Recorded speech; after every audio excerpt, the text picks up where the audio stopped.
मिलकर आपके एक ऐसे पॉइंट पे कवर करने वाली हैं जो शायद आपकी लाइफ को चेंज करेगा अगर आप इसको अच्छे से समझ रहे। तो most welcome Shikha ma'am, over to you. Thank you so much sir. और सभी लोगों का दिल से धन्यवाद। इतना अच्छा वेलकम होता है ना, सच में एक अलग सी वाली फीलिंग आ जाती है। और सभी लोग बहुत अच्छे हैं, हमारी टीम में सभी लोग इतने डेडिकेटेड हैं, क्योंकि हर दिन मीटिंग हाउसफुल होने का मतलब है कि सभी अपनी अपनी ड्यूटीज जानते हैं। और वहां पे हम लोगों का सिर्फ एक छोटा सा रोल होता है कि उन ड्यूटीज को सही तरीके से निभाने में आप लोगों की हेल्प करना। बाकी मदद अपनी सभी खुद अपने आप कर रहे हैं, हम लोग सिर्फ एक माध्यम बन जाते हैं। और वो माध्यम भी बनने का रास्ता आप ही लोगों ने दिखाया है, तो थैंक यू सो मच सभी लोगों को। और थैंक्स टू मीना सर कि शुरू से अभी तक इतना मुझ पर ट्रस्ट करने के लिए। और बिल्कुल, चीजें सभी में इनबिल्ट होती हैं, लेकिन कहते हैं ना कि एक पत्थर को भी तराशने के लिए एक कलाकार की जरूरत होती है। मेरे लिए वो मेरा आर्किटेक्ट जो थे वो आप थे। तो थैंक यू सो मच। और आज का सेशन डेफिनेटली इसलिए हम लोगों के लिए, सभी लोग के लिए शायद नया भी होगा। और मेरे बताने वाले जो भी मेरा मोड ऑफ कम्युनिकेशन है प्रोडक्ट से रिलेटेड, उससे थोड़ा डिफरेंट है। क्योंकि कहीं ना कहीं मुझे लगा कि मुझे शायद लैक ऑफ नॉलेज थी। इस वजह से मैंने शायद नेटवर्क मार्केटिंग की पावर को समझने में लेट किया। और कहीं ना कहीं ये मेरे लिए अच्छा हुआ, क्योंकि शायद मैं कहीं किसी और बिजनेस में इन्वॉल्व होती तो एटम ही नहीं कर पाती, है ना। कहते हैं जो चीजें होती हैं बहुत अच्छे के लिए होती हैं, और ये भी बहुत अच्छा हुआ। और आज का हम लोगों का जो टॉपिक है, उससे कोई फर्क नहीं पड़ता है कि हम 1,000 रुपए की सैलरी अगर पर मंथ ले रहे हैं या 1 लाख की ले रहे हैं, या हमारा अपना कोई बिजनेस अगर 1 करोड़ के टर्नओवर पे भी है, तो उसमें उस चीज की इम्पोर्टेंस नहीं है। क्योंकि एक टॉपिक ही है हम लोगों का फाइनेंशियल लिटरेसी।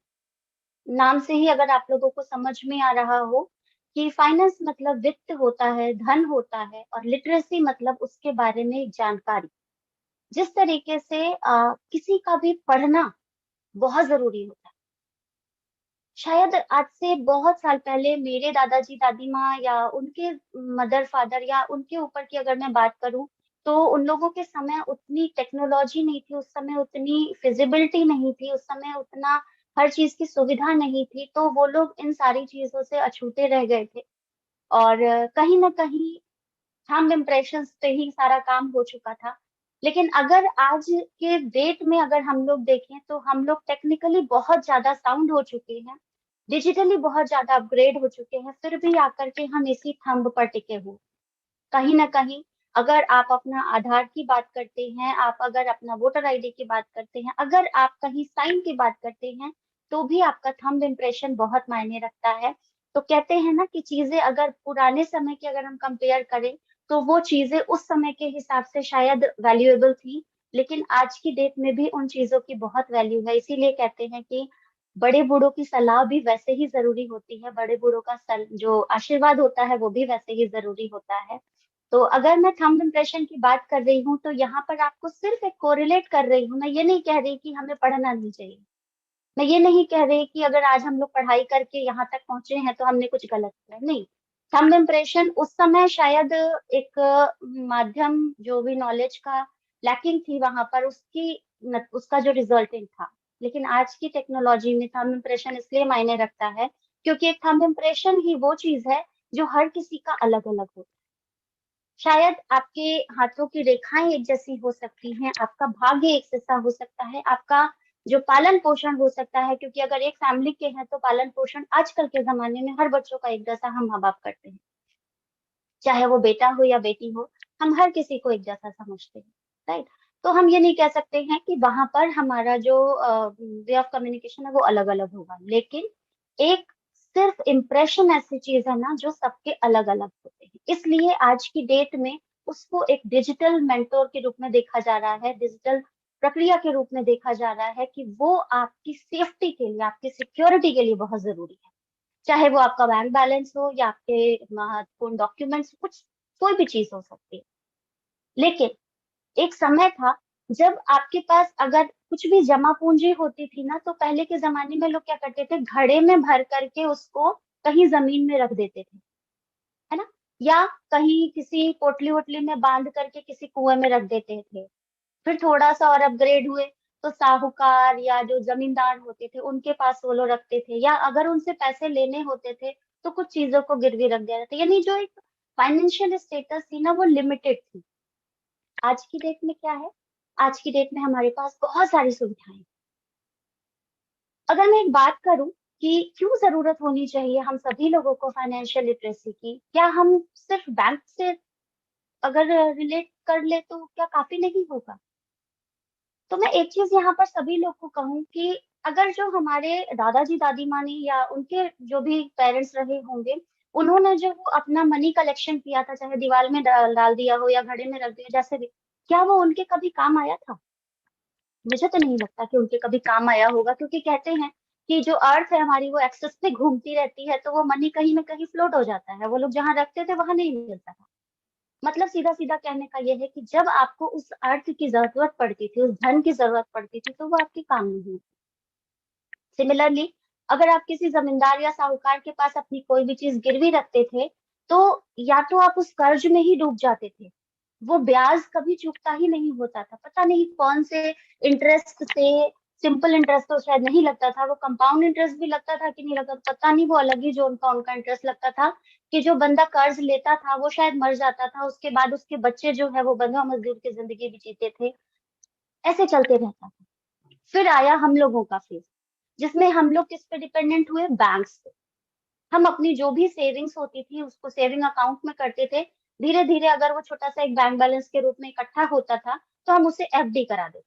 बहुत ज्यादा खुश हुए तो एफडी करा दिया। अब मान लीजिए हमने एफडी करा तो दिया एक पर्टिकुलर अमाउंट समय के लिए या पर्टिकुलर इंटरेस्ट बेसिस पे, जैसे भी हमने उसको कराया, और अचानक से इमरजेंसी पड़ती है, तो क्या वो एफडी हमारे उस समय काम आती है? क्योंकि अगर सर्टेनली किसी चीज से इसको कोरिलेट सभी लोग शायद करके देखिएगा, कहीं ना कहीं हम सभी के जीवन में ऐसी व्यवस्था हुई होगी कि शायद हमारे पास अमाउंट रहा भी होगा, बट हम उसे यूज नहीं कर पाए। रीजन कुछ भी हो सकता है। आपके पास उस समय वो जो भी आपने जहां पर भी उसको सेव करके रखा हो, उसको एक्सेस करने के लिए उतना टाइम नहीं हो, या कुछ भी एकदम अर्जेंट बेसिस रहा हो तो आपने उसको नहीं कर पाया। सीधा सीधा कहने का मतलब ये है कि अगर आपके पास पैसा है तो उसे बाउंड करके रखना, it's not just an option. हाल ही की बात है, अभी सोशल मीडिया पे भी ये शायद जो पोस्ट था बहुत ज्यादा वायरल हुआ था, सुनकर तकलीफ भी हुई थी। फैक्ट कितना था मैं नहीं जानती उस चीज के बारे में, लेकिन मैंने पढ़ा था लता मंगेशकर जी का निधन हुआ था, तो उन्होंने, अगर वो पोस्ट वाकई रियल रहा होगा, उनकी खुद की कथनी अगर रही होगी, तो उन्होंने लिखा था कि मैंने अपने जीवन काल में इतना पैसा कमाया कि मैं खाली 5 स्टार होटल्स में ही घूमी हूँ, 7 स्टार होटल्स में घूमी हूँ, और आज मैं इसी दलिया और खिचड़ी पे निर्भर हूँ। वो समय था जब मैं साड़ियों की दुकान पे न जाकर के साड़ियों की दुकान मेरे घर पे आती थी, बनारसी साड़ी की हर वैरायटी मैंने भरी, लेकिन आज मैं इसी हॉस्पिटल के गाउन में हूँ। वो समय था कि जब मेरे पास हर सुविधा थी, मेरे हेयर ड्रेसिंग के लिए कोई आ रहा था, मेरे किसी काम के लिए अलग अलग सारी चीजें थी, मतलब दुनिया भर की उनके पास सारी सुविधाएं थी, लेकिन आज इस हॉस्पिटल के उस बेड से सिर्फ मैं रह गई हूँ। यानी कि हर चीज रहते हुए भी आपका पैसा काम नहीं आता। क्या लता जी के पास पैसे की कमी थी? नहीं। रिसेंटली एक और मैसेज मैंने पढ़ा था कि एक चाइना की लेडी थी, उसको कुछ बीमारी हो गई थी और वो बहुत ज्यादा पैसे वाली थी, करोड़पति अरबपति, वो पता नहीं क्या थी।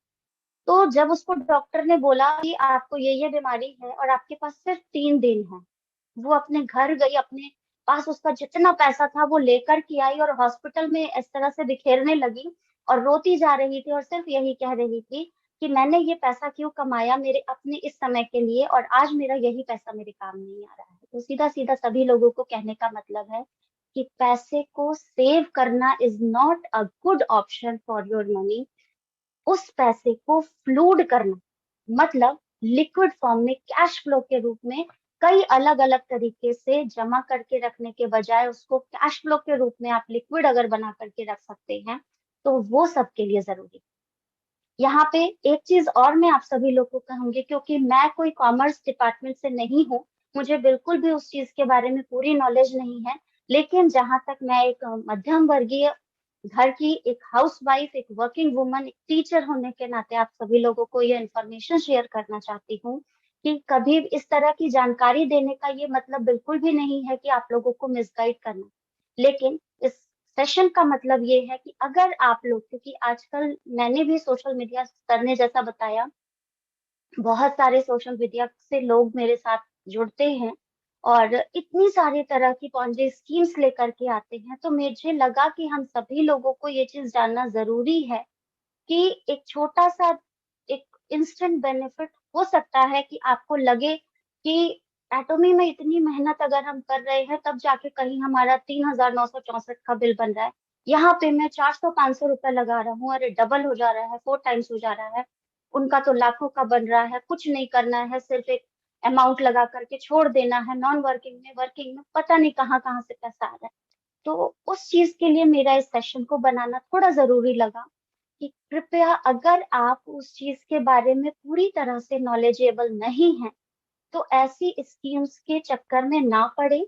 दूसरा, अगर आपको लगता है कि वो चीजें सही हैं या जिसने आपको बताया है वो चीज, क्योंकि हम ही लोग कहते हैं कि अगर आपके पास कोई अच्छा मौका आता है तो उसे छोड़ना नहीं चाहिए। मैं बिल्कुल यहाँ पर उस चीज से एग्री करती हूँ कि एटॉमी मुझे मेरे लिए अच्छा मौका लगा, मैंने इसे ग्रैब किया, हो सकता है आपके लिए वो स्कीम अच्छा मौका रहा हो, लेकिन कभी भी आधे अधूरे ज्ञान से किसी चीज के पीछे भागना कोई बहुत बड़ी बुद्धिमानी की बात नहीं। अगर आपको लगता है कि आप अपने पैसे को वहां पर मल्टीपल टाइम्स बढ़ा सकते हो तो बेस्ट ऑप्शन आपका क्या होना चाहिए, पहले उस स्कीम के बारे में इन्वेस्टमेंट से पहले, जो कि आपके लिए शायद इन्वेस्टमेंट हो, बट उसके लिए पूरी जानकारी रखिए, एक्सपर्टीज की राय लीजिए और क्यों जरूरी है ये सारी चीजें। इसके लिए एक छोटी सी स्लाइड मैंने तैयार की है, मैं आप सभी लोगों के साथ शेयर करना चाहती हूँ। सर स्क्रीन आएगी तो मुझे एक बार बता दीजिएगा। राइट, हो रही है मैम।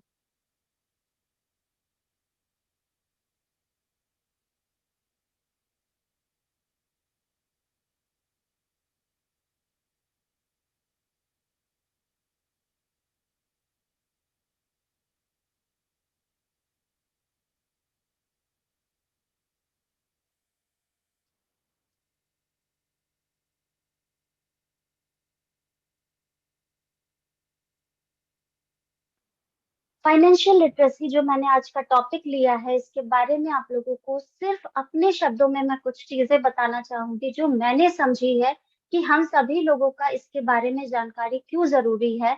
तो एक छोटा सा इसका मैंने डेफिनेशन पढ़ा था, तो मुझे लगा कि आप सभी लोगों के साथ शेयर जरूर करना चाहिए। दिख भी रहा होगा, आप चाहें तो इसका स्क्रीनशॉट भी ले सकते हैं। मतलब मैं आप लोगों को समझाऊंगी कि financial literacy is the ability to understand and effectively use various financial skills, including personal financial management, budgeting, and investing. Financial literacy is the foundation of your relationship with money and it's a journey of learning. सीधा सा संपर्क है आप लोगों से कि financial literacy क्यों जरूरी है, क्योंकि आज अगर मैं एक हाउसवाइफ भी हूँ तो मैं जब मेरे स्टार्टिंग मंथ में जैसे ही हमारी सैलरी आती है तो हम क्या करते हैं, हम पूरे महीने का बजट तैयार कर लेते हैं। किसके लिए कपड़े खरीदने हैं, कितनी ग्रोसरी में जाना है, कितना मेरा दूसरे कामों में लगेगा, कितने में रेंट जाएगा, कितने में मुझे क्या चीज करना है, मतलब पैसा अकाउंट में ट्रांसफर हुआ नहीं कि हम पहले ही उसकी बजटिंग कर लेते हैं। क्यों? अगर नहीं करेंगे तो वो पैसा कब खत्म हो जाएगा और कुछ जो जरूरी काम है वो शायद नहीं हो पाएंगे। और अब वहां पर बचता है हमारा महीने का लास्ट डे। आते आते एक जो मीडियोकर फैमिली होती है, जो बहुत अमीर है उनकी बात मैं अभी नहीं करूंगी, लेकिन जो एक मीडियोकर फैमिली होती है उनका जो स्थिति होता है वो ऐसा होता है कि कब ये महीना बीते और फिर से 1 तारीख है, 20 से 25 तारीख और 25 से 30 तारीख। 20 से 25 की हालत हम लोगों की ऐसी होती है कि अरे ये खत्म होने वाला, और 25 से 30 में होता है कि अब कुछ इमरजेंसी ना आ जाए, अब कुछ इमरजेंसी ना आ जाए, हम यही मनाते रहे। तो क्यों ना हम इसका एक ऐसा सोल्यूशन लगाएं कि हम इसको कॉम्प्रोमाइज की लाइफ से हटा करके एक अच्छी वेल डिजर्व लाइफ हम एक्सपेक्ट करें। क्या हम इस चीज को सुधार सकते हैं? क्या हम अपने बजट को इस तरीके से नहीं बना सकते हैं कि जितना हमारा महीने का खर्चा आ रहा है उसको वेल डिस्ट्रीब्यूट करने की बजाय हमको उसमें से कुछ एक अमाउंट हम अपने उस पैसे को कहीं अलग से इन्वेस्टमेंट टाइप में रखें? कर सकते हैं हम, डेफिनेटली हम सभी कर सकते हैं। तो यहाँ पर है कि आप ही का पैसा, लेकिन उसको खर्च करने का तरीका कैसा होना चाहिए। क्योंकि हम ही लोग आज एक समय में ये कहते हैं ना, जो क्योंकि हमारा जो वर्ग है ना, ये सिर्फ दो पार्ट में बटा हुआ है, खासतौर से इंडिया में अगर देखा जाए। एक वो वर्ग है जो अमीर है, और एक वो वर्ग है जिसमें हम लोग आते हैं, एक मध्यम वर्गीय या गरीब वर्ग। अमीर और अमीर होता जा रहा है और गरीब और गरीब होता जा रहा है। रीजन कुछ नहीं है, सिर्फ यही लैक ऑफ फाइनेंशियल लिटरेसी है। अमीर किसी भी रिस्क को लेने से नहीं हटता है। क्यों? क्योंकि उसके पास फाइनेंस है। अब वो फाइनेंस शायद उसकी फाइनेंशियल लिटरेसी की वजह से आया हो, या उसका रिस्क लेने की वजह से आया हो उसके लाइफ में, या किसी भी अपॉर्चुनिटी को गेन करने से पीछे ना हटने में आया हो। कोई भी रीजन हो सकता है, या उसका हेरिडेटरी बिजनेस हो, कोई भी, ऐसा कुछ भी हम कह सकते हैं। हमें लगता है कि कोई एक दिन में अमीर बन गया है, बहुत आराम से हम कह देते हैं कि अरे उसकी तो किस्मत बहुत अच्छी है, अरे वो चांदी के चम्मच पे पैदा हुआ।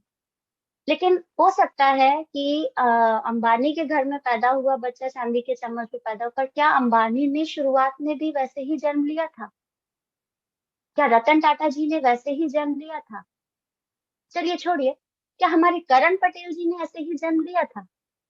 रतन टाटा जी के बारे में और अंबानी जी के बारे में तो हम फुली डिस्क्रिप्शन नहीं जानते हैं, पर अपने करण पटेल जी के बारे में तो हम जानते हैं ना।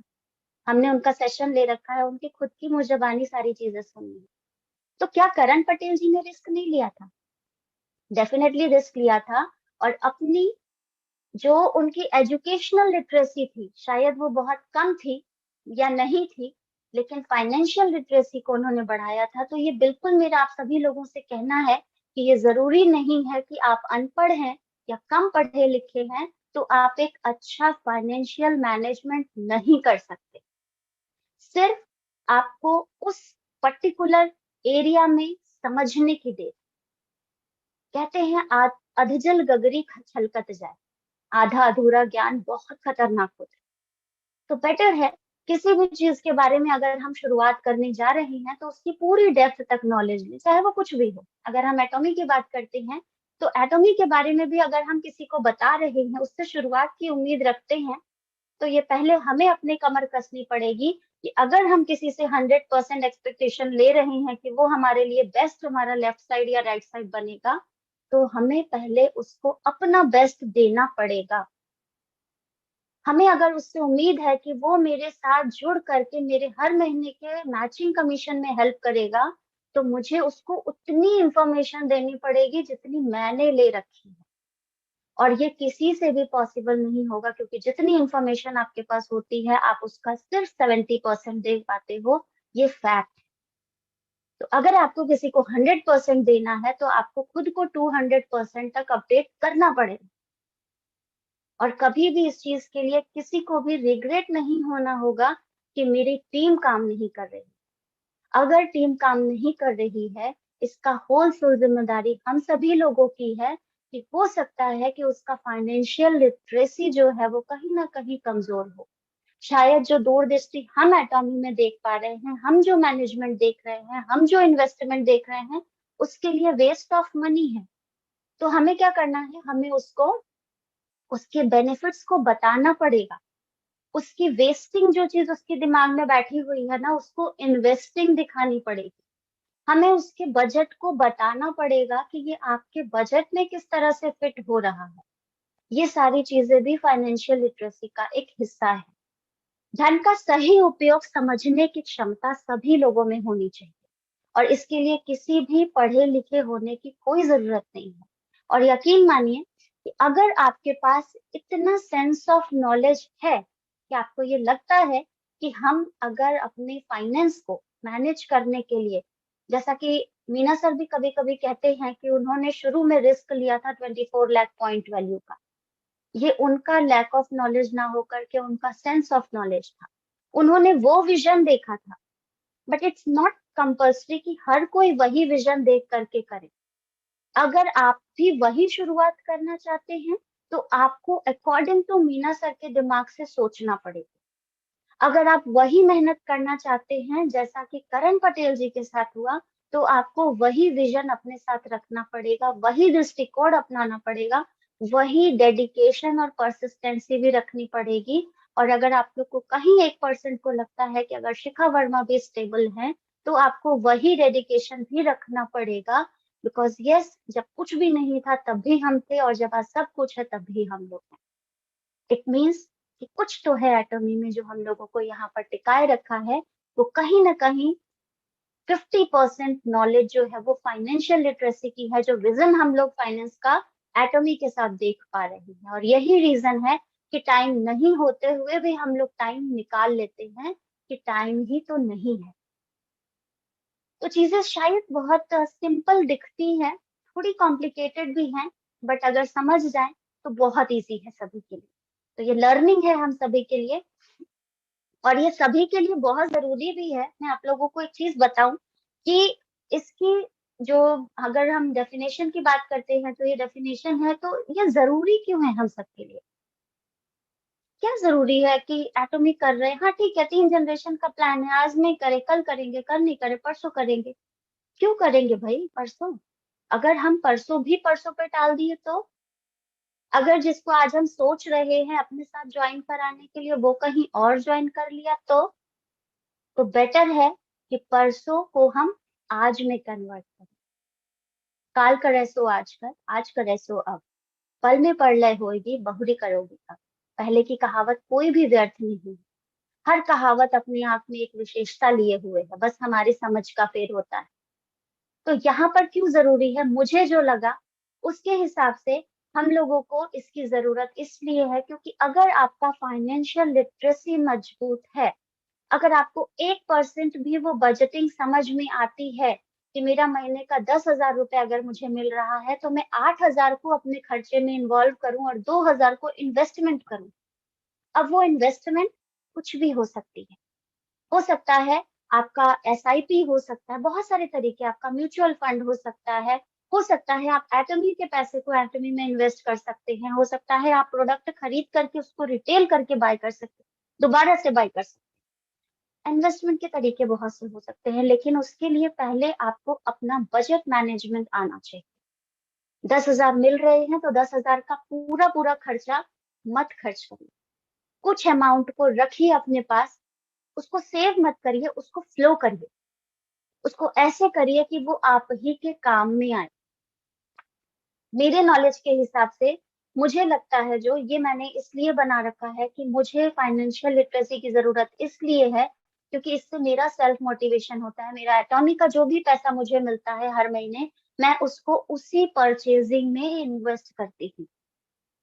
अगर वो मेरी मैचिंग 8,000 की आती है, मेरी 20,000 की आती है, मेरा वो पूरा का पूरा पैसा उसी में जाता है, चाहे वो सेल्फ के लिए हो या ग्रुप के लिए हो या किसी ऐसे साइड के लिए हो जहां पर मेरी पॉइंट वैल्यू शायद किसी तरह से कम पड़ रही है तो उसको मैनेज करने के लिए हो, या मेरी किसी मेंबर को अगर जरूरत है वहां पर पॉइंट्स की तो उसको देने के लिए हो। यानी कहीं ना कहीं वो एक इन्वेस्टमेंट है मेरा, मेरे बिजनेस में। बजट प्लानिंग, अगर मैंने आज एटॉमी में अपने प्रोडक्ट के लिए अपने पैसे को इन्वेस्ट किया है तो मुझे ये पूरा का पूरा पता है कि वो कहीं से भी नुकसान नहीं है मेरा। फायदा कितना होगा ये हम सभी की मेहनत पर डिपेंड करता है, लेकिन नुकसान हम में से किसी का भी नहीं है। चाहे वो आप अगर इस तरीके से देख लीजिए कि अगर आप अदर एमएलएम्स की बात करते हैं तो वहां पर आपका प्रोडक्ट स्टॉक हो जाता है, हमें नहीं करना है। अगर हम प्रोडक्ट को बाय भी कर लेते हैं, अगर हमारे पास प्रोडक्ट ज्यादा भी हो गया है, हमारा कंज्यूमर बेस नहीं बन पा रहा है, तो भी अगर आप उसे सेल्फ कंजम्पशन के लिए भी रखते हो तो कहीं से आपको कुछ नुकसान नहीं है, बिकॉज नेचुरल प्रोडक्ट्स हैं, आपकी सेहत के लिए अच्छे हैं। और जाहिर सी बात है, अच्छी चीज आप शेयर करते हो सकता है आज आपका कंज्यूमर बेस ना मजबूत हो, लेकिन आपके सेल्फ कॉन्फिडेंस की वजह से आपका कल का जो बिजनेस मैनेजमेंट है, जो आपका कंज्यूमर बेस है, वो आपके जो ग्लो है, ग्लेज है, या आपकी जो भी तरक्की है, आपका जो कम्युनिकेशन स्किल है, आपकी जो कॉन्फिडेंस है, उसको बढ़ता देख करके लोग आपसे जुड़ना शुरू करें।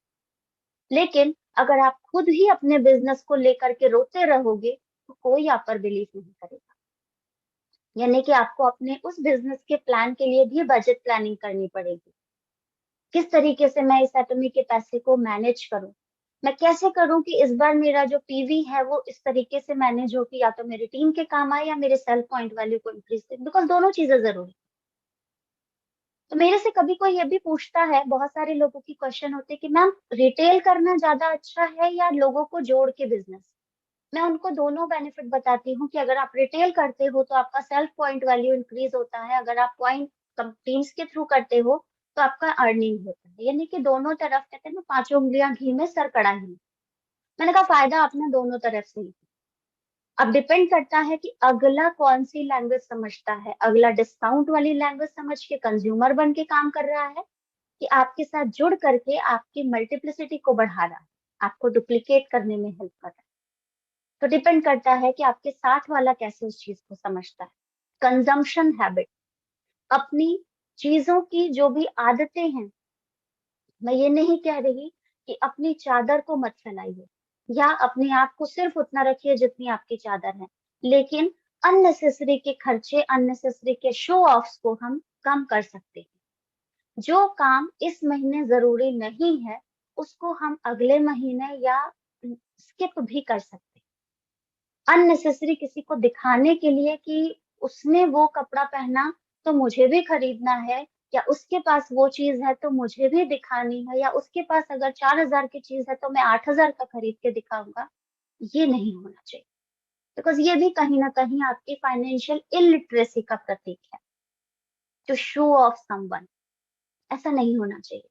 पैसा है अगर तो उसे अंडरस्टैंडिंग के साथ उसको इन्वेस्ट करना, वेस्ट नहीं करना है, चाहे वो आपका टाइम हो या आपका फाइनेंस हो। डेप्ट एडमिनिस्ट्रेशन, आप अगर कर्ज ले रहे हैं, कर्ज लेने का मतलब किसी पर्टिकुलर पर्सन से ही नहीं होता है, कई बार क्रेडिट से भी होता है। हम लोग क्रेडिट कार्ड्स पर काम करते हैं आजकल, बहुत आराम से कह देते हैं ना क्रेडिट कार्ड है ना, बट नेवरदलेस आप नहीं जानते हो कि आप जिस क्रेडिट कार्ड पर आज इतना कूद रहे हो, कल को उस क्रेडिट कार्ड के बिल को भी भरना आप ही को है, अदरवाइज पेनल्टी लगनी शुरू हो जाती है। ये सारे एक तरह से दिखावे हैं जो कंपनी आपको खींचने के लिए आपको देती है कि आप इतना अगर इसमें करोगे तो ये बेनिफिट होगा, वो प्रॉफिट होगा, ये है वो है। आज अब 1 लाख का खरीदते हो, 4 लाख का क्रेडिट लेते हो तो इतना आपको परसेंटेज। वो सारी चीजें सिर्फ आपको भ्रमित करने के लिए है, हम उस चीजों में फंस जाते हैं, राइट।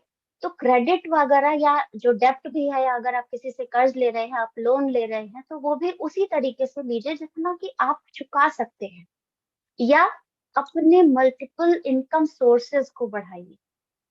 एक्टिव सोर्सेज अगर नहीं है तो आपके मल्टीपल इनकम सोर्सेज होने चाहिए, और ऐसे सोर्स होने चाहिए जिसमें आप फुल ऑन अपना काम कर सकें। ऐसा ना हो कि मल्टीपल सोर्स ऑफ इनकम फैलाने के चक्कर में ना आप एक तरफ के रहें या दूसरी तरफ के। कहते हैं ना, एक सारथी अगर 10 घोड़े चारों दिशाओं में, 10 दिशाओं में लगा देगा तो वो कहीं नहीं जा पाएगा। बेटर है कि उसके 10 घोड़े एक ही डायरेक्शन में हो और सारथी उसको लेकर के जाए तो बेहतर तरीके से पहुंचा सकता है। तो ये भी है आपका सेविंग्स। अगर हमने कहीं भी पैसा जमा करके रखा हुआ है तो उस जमा करे हुए पैसे में भी बहुत सारे हमें ऑफर्स मिलते हैं, चाहे वो किसी प्राइवेट बैंक के थ्रू हो या गवर्नमेंट बैंक के थ्रू हो। तो ये सारी चीजें भी आपको देख करके करनी पड़ेंगी कि कहाँ पर आपको फायदा हो। ऐसा तो नहीं कि कुछ पॉन्जी पॉन्जी स्कीम्स वगैरह में आप डाल रहे हो, कुछ चिट फंड्स वगैरह में आपने डाल दिया और न 3 का न 13 वाला हिस्सा हो, पता चला आपका पैसा डबल ट्रिपल भी नहीं हुआ और जो था आपका बेसिक अमाउंट वो भी चला गया। तो सोच समझ के रिस्क मैनेजमेंट, लाइफ में रिस्क लेना तो चाहिए, बहुत जरूरी है। एक रिस्क फैक्टर आपकी लाइफ में, क्योंकि रिस्क नहीं लेंगे तो सीख नहीं पाएंगे। अब वो रिस्क लेने के लिए ये जरूरी नहीं है कि हर चीज जो आपको मिले उसको लेते जाओ। रिस्क लेने से पहले भी उस चीज के बारे में, मैंने जैसा पहले ही भी बोला कि अगर आपके दरवाजे पे कोई ऑफर आता है और आपको उसके बारे में कोई भी इंफॉर्मेशन नहीं है, तो जरूर आपके आसपास में आपका कोई एक ऐसा ट्रस्टवर्दी पर्सन होगा जिस पर कि आप बिलीव कर सकते हो। आप उस एक्सपर्टीज से सलाह लीजिए। फिर भी नहीं समझ में आता है तो आप गूगल पे सर्च करिए, तब भी नहीं समझ में आता है तो उस चीज को छोड़ दीजिए। क्योंकि ये जरूरी नहीं है कि हर चमकने वाली चीज सोना हो, हर ऑफर अपॉर्चुनिटी हो, it doesn't mean golden opportunity knock the door at once जरूर होता है, लेकिन उस एट वंस में भी जो है आपकी खुद की दिमागी सूझबूझ काम आनी चाहिए। किस चीज को आप अपना अपॉर्चुनिटी समझते हैं, है ना। इन्वेस्टमेंट सभी के लिए जरूरी है, वेस्ट से बेटर है इन्वेस्टमेंट। कैसे करनी है, अलग अलग तरीके भी है आजकल की डेट में, इतना सारा ऑप्शन है हम लोगों के पास। कई बार जैसे मैंने नाम लिया, म्यूचुअल फंड्स हैं, एसआईपीज हैं, इवन स्टॉक्स है आपके पास, बहुत सारी चीजें हैं आजकल। जैसे ये क्रिप्टो वगैरह में भी लोग इन्वेस्ट कर रहे हैं। बट हमेशा ध्यान रखिएगा, हमेशा किसी भी चीज में अगर आप इन्वेस्ट करते हैं तो एक प्रॉपर लेजिट बिजनेस में इन्वॉल्व करिए। उस चीज के बारे में अगर आप एकदम श्योर हो कि आपको उससे कोई घाटा नहीं हो, क्योंकि ये सारी चीजें किस पर निर्भर करती हैं, सिर्फ और सिर्फ डेटा पे। ये सारी चीजें कब फ्लक्चुएट हो जाएंगी, तभी काम आती हैं जब उसका कोई मास्टर हो। ये सिर्फ एक लक वाली भी बात है और उस चीज के एनालिटिकल सोर्सेज की भी बात है। तो हर किसी को हर चीज सूट नहीं करती है, तो देखा देखी कभी कोई भी इन्वेस्टमेंट ना करें। बेटर है थोड़ा टाइम लगे, ऐसे बिजनेस के करें जिसमें आपका टाइम थोड़ा लग जाए लेकिन आपको एक स्टेबल इनकम मिले। ऐसा ना हो, क्योंकि कई बार होता है ना, लॉटरी सिस्टम जो होता है उसमें आपका इमिडिएट आपने 2 लगाया तो 4 आपको मिल गया, फिर आपको थोड़ा लालच बढ़ता, आपने 4 लगा दिया, आपका 8 आ गया, फिर थोड़ा लालच बढ़ा, आपने 8 लगा दिया, 8 का 8 हो 0। तो ऐसी पॉन्जी स्कीम से बच के रहिए। कब बचेंगे, जब आप उसके बारे में जानकारी रखेंगे या आप ऐसे लोगों के संपर्क में रखेंगे जो एक आपको प्रॉपर नॉलेज दे सकता है। कहते हैं ना, जैसी संगति पाइए तैसो ही फल दी। अपनी संगति बहुत मायने रखती है। हमेशा अपनी संगति पर भरोसा रखें और ऐसे लोगों की संगति में रहे जो आपको सही सलाह दे, क्योंकि गलत सलाह आपको दिमाग भटकाने के लिए थोड़ा समय में ही आराम से काम कर जाती है, लेकिन सही सलाह बहुत समय लेती है। लेकिन जब समझ में आती है तो वाकई एक पूरा का पूरा जिंदगी का देखने का नजरिया आपका बदल चुका। लास्ट जो मेरा फेवरेट है, रिटायरमेंट प्लान्स एंड इंश्योरेंस। मैंने एटॉमी को इसी वजह से ज्वाइन किया था और मैंने ये चीज इसमें देखी थी, क्योंकि मेरा टीचिंग जो है ये मेरा प्रोफेशन है।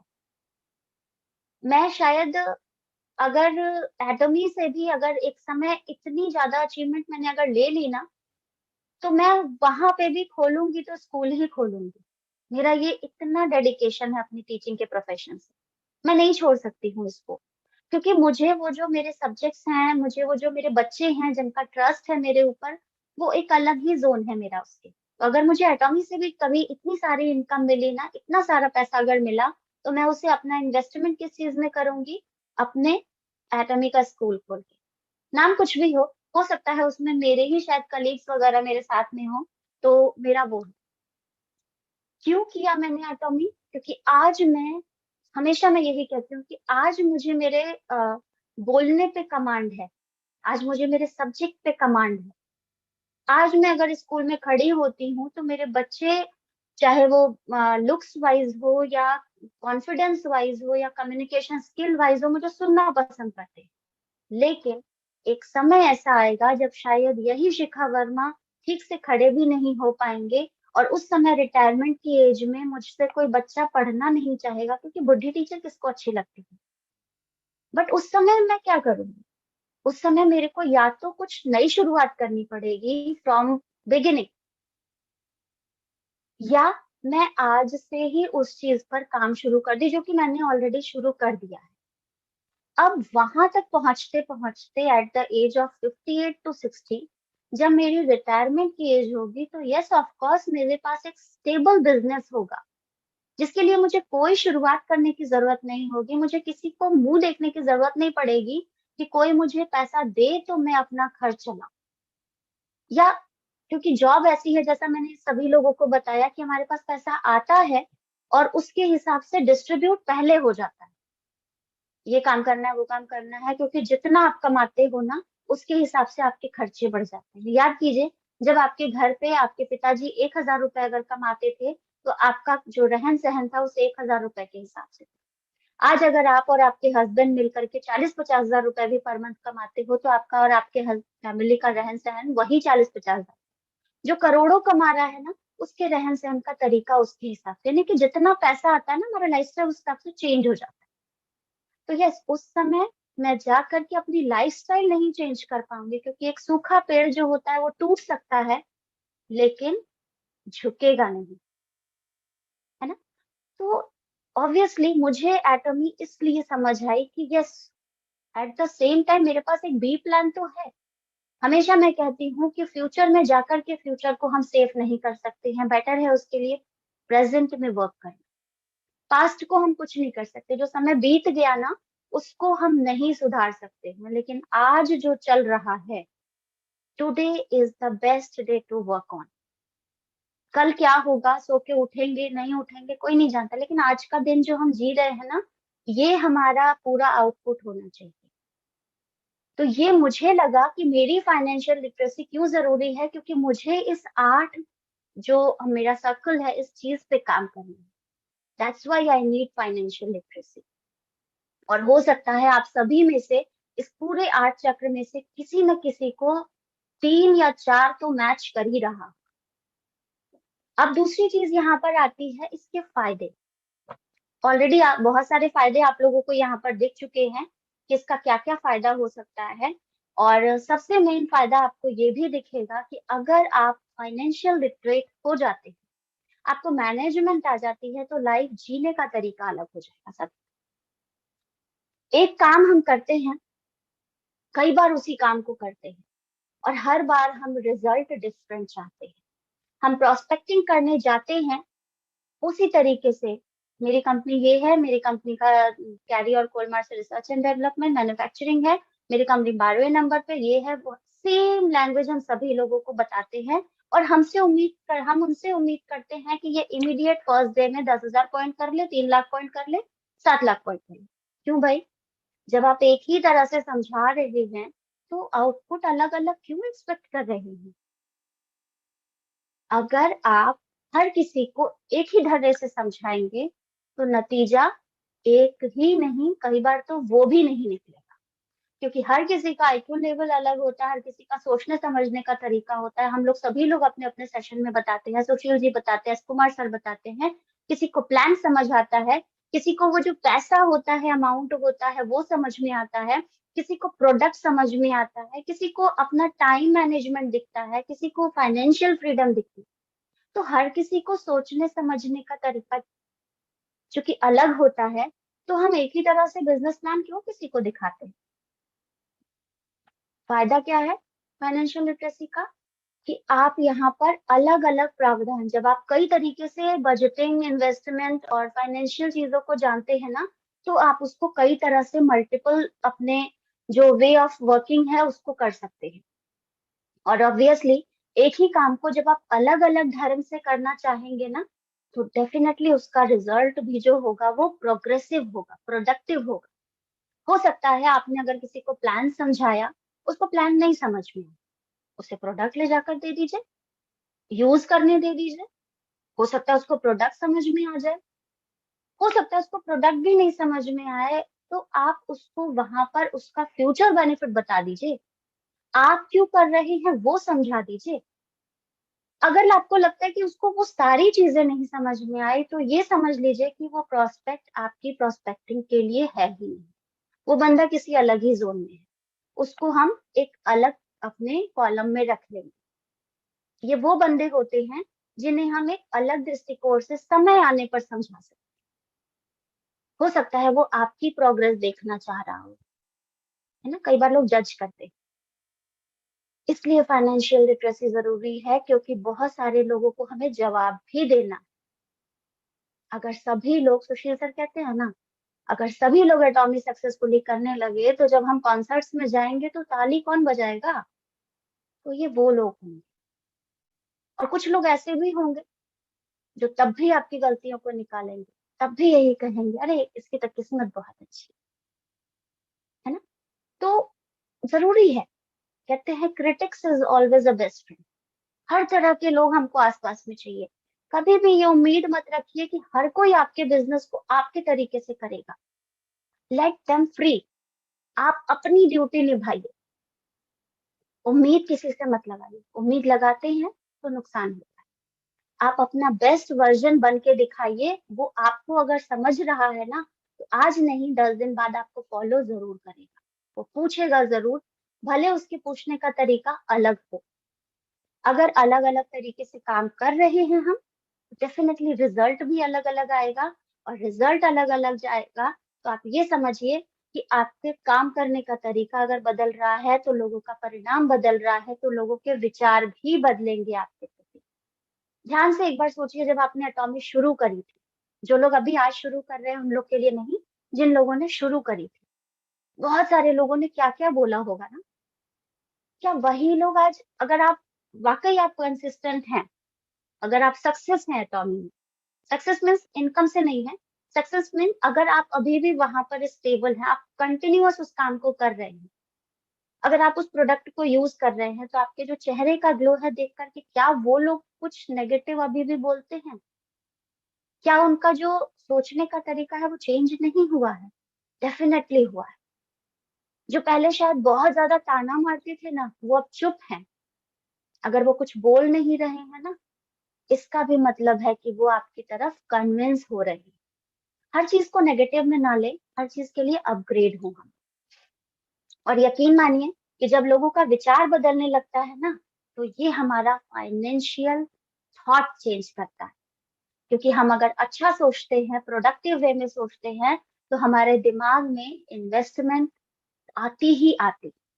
और दिमाग सही से काम करेगा तो पैसा तो अपने आप आना ही है। उसके लिए एक सोच चाहिए होती है।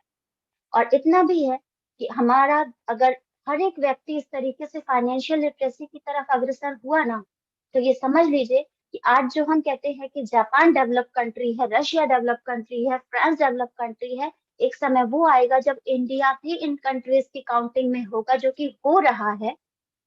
वो दिन दूर नहीं होगा कि हम भी डेवलप्ड कंट्रीज में आएंगे। बस विचारधाराएं थोड़ी सी एक होनी पड़ेगी। हर किसी में सबका विकास, सबका सबका साथ सबका विकास वाली भावना आनी चाहिए। आपको अगर नॉलेज है तो उसको डिस्ट्रीब्यूट करिए, उन लोगों को जरूर डिस्ट्रीब्यूट करिए जिन्हें उसके बारे में जरूरत है, जिनके पास माध्यम नहीं है। वो गरीब तबका जो शायद कोचिंग नहीं कर सकता है, जो शायद किसी एक्सपर्टीज के पास नहीं जाता, उसे वो फाइनेंशियल वैल्यू समझाइए। हर समय आपका टारगेट वो हाई प्रोफाइल लोग नहीं होने चाहिए। कई बार आपका टारगेट वो लोग भी होने चाहिए जिससे एक्चुअली इन प्रोडक्ट्स की जरूरत है। हम ही लोग कहते हैं कि हमारे प्रोडक्ट्स शायद महंगे नहीं, हम सही कंज्यूमर तक नहीं पहुंच रहे हैं। यस, हो सकता है, लेकिन हमारे बहुत सारे प्रोडक्ट्स ऐसे हैं जो हमारे उन गरीब तबके के लोगों तक भी जा सकते हैं जहां उनको जरूरत है। हमारे पास पेस्ट है हमारा ऐसा। हम अपने उस वर्ग तक फेम अगर नहीं पहुंचा सकते हैं, लेकिन हम पेस्ट तो पहुंचा सकते हैं। उस पेस्ट से ही वो उसको बिजनेस कैसे बढ़ा सकता है, वो समझाइए उसको। लेकिन वो आप तब समझा पाएंगे ना जब आपको खुद पता हो। आप खुद ही परेशान है कि अरे पेस्ट से कैसे बिजनेस करेंगे, पेस्ट तो भाई सवेरे ही तो करे थे, शाम में करेंगे, खत्म काम। एक पेस्ट ले लिए हैं, 3 महीना तो चल रहा है, फिर बिजनेस कैसे होगा? नहीं, आप और प्रोस्पेक्ट्स देखिए ना, आप उसके अलग अलग बेनिफिट्स पे काम करिए ना। आप उन लोगों तक जाइए ना जिन्हें उस एक्चुअल जरूरत है, जिनके पास अलग से फेस वॉश खरीदने की वैल्यू नहीं है, लेकिन वो आपके पेस्ट से अगर काम कर सकते हैं। तो कई तरीके हो सकते हैं ना काम करने के। हम अगर इवनिंग केयर पे, अभी जैसे हम लोग फ्लो शुरू किए थे इवनिंग केयर, अब सभी लोग पार्लर्स में जाते जा रहे हैं, बाकी सारे प्रोडक्ट्स को हमने इग्नोर कर दिया। क्यों? हम बाकी सब प्रोडक्ट्स पे भी तो काम कर सकते हैं ना। बहुत सारी वेराइटीज है हमारे पास। जरूरी नहीं है कि उन वेराइटीज को हम तभी इस्तेमाल कर सकते ऑफर हो। ऑफर में आप उसको इस्तेमाल करिए, वो आपका बिजनेस सेंस है, वो आपकी फाइनेंशियल लिटरेसी का काम है, लेकिन उन पर्टिकुलर पर्सन को भी तो उन चीजों की आदत डलाइए जिनकी उनको जरूरत है। तो हर तरीके से, कहते हैं ना, बिजनेस एक ही तरीके से नहीं किया जा सकता, अलग अलग तरीके आपको चाहिए होंगे। अब इन सारी चीजों का हमने लाभ देख लिया कि देश पे भी कैसे असर पड़ सकता है। तो यहाँ पर है कि अब इस फाइनेंशियल लिटरेसी को एक्सपैंड कैसे करें, लोगों को अवेयर कैसे कर सकते हैं।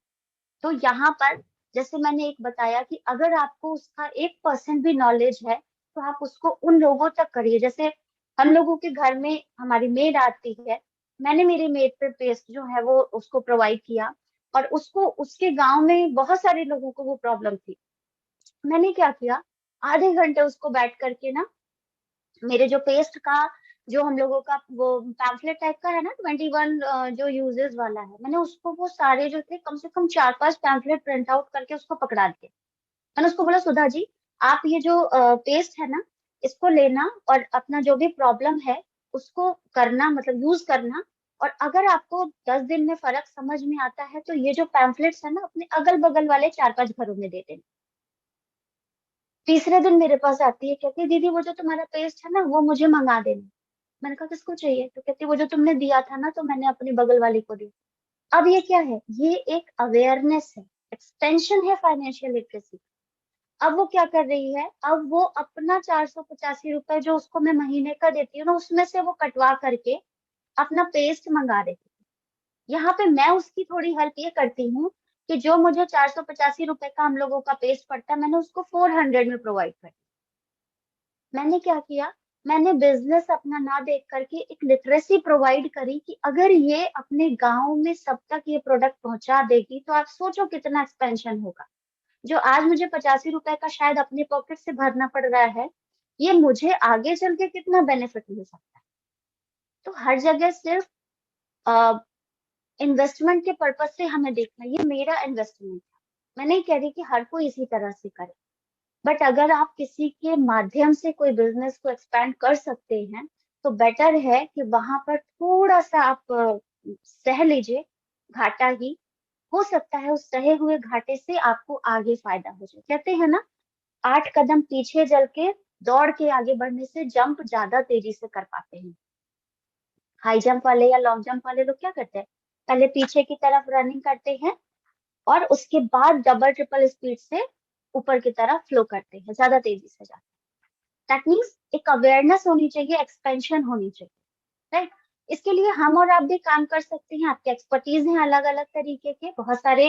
और सबसे मेन है आजकल तो गवर्नमेंट भी जो है ना वो आपके इसमें काम कर रही है। हमारी जो गवर्नमेंट है उसने भी बहुत सारे तरीके अपनाए हैं, और इन सारी तरीकों में एक नया अभी 2022 और 27 का जो हमारा वित्तीय वर्ष जो लॉन्च हुआ है सरकार के द्वारा, उसमें एक नई नीति लागू की गई है, प्रौढ़ शिक्षा की नई योजना, नव भारत साक्षरता कार्यक्रम, मतलब न्यू इंडिया लिटरेसी प्रोग्राम।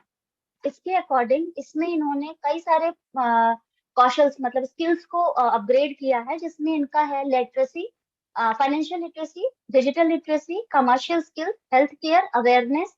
और इस सारी चीजों पे फोकस करने के लिए गवर्नमेंट की तरफ से बहुत सारे उनके जो एक्सपर्टीज हैं, उनके ऑनलाइन कोर्सेज भी हैं, ऑफलाइन कोर्सेज भी है। अगर आप गूगल पे सर्च करते हैं तो आपको सारी चीजें मिल जाएंगी, राइट। तो ये था मेरा एक छोटा सा सेशन, शायद, जो कि मुझे लगा कि हम सभी लोगों का थोड़ा अवेयर होना बहुत जरूरी है, क्योंकि ये जरूरी नहीं है कि हम एक हाउसवाइफ हैं तो शायद हमारे लिए फाइनेंशियल लिटरेसी नहीं जरूरी है, या हम इस बिजनेस में है तो हमारे लिए नहीं जरूरी है। लेकिन यहाँ पर मुझे जो लगा कि मुझे ये जरूरी है कि किस तरीके से मैं उन सारी चीजों को कर सकती हूँ काम। और फाइनेंशियल लिटरेसी मेरे लिए बहुत मायने रखा, क्योंकि जब मैंने इसको समझा तो मेरे लिए बहुत वर्क किया, राइट। तो ऐसा ही एटॉमी में किस तरीके से ये मेरे काम आया ये भी मैं आप लोगों को बताऊंगी। एटमी में हमारे लिए ये फाइनेंशियल लिटरेसी किस तरह से मायने रखता है, इसके लिए आपको मेरे इसी सेशन के पार्ट 2 का वेट करना होगा, जो कि जल्दी ही मेरे एटॉमी वुमनिया चैनल पर मैं डालूंगी। तो सभी लोग देखिएगा कि फाइनेंशियल लिटरेसी एटमी ने मुझे कैसे हेल्प किया।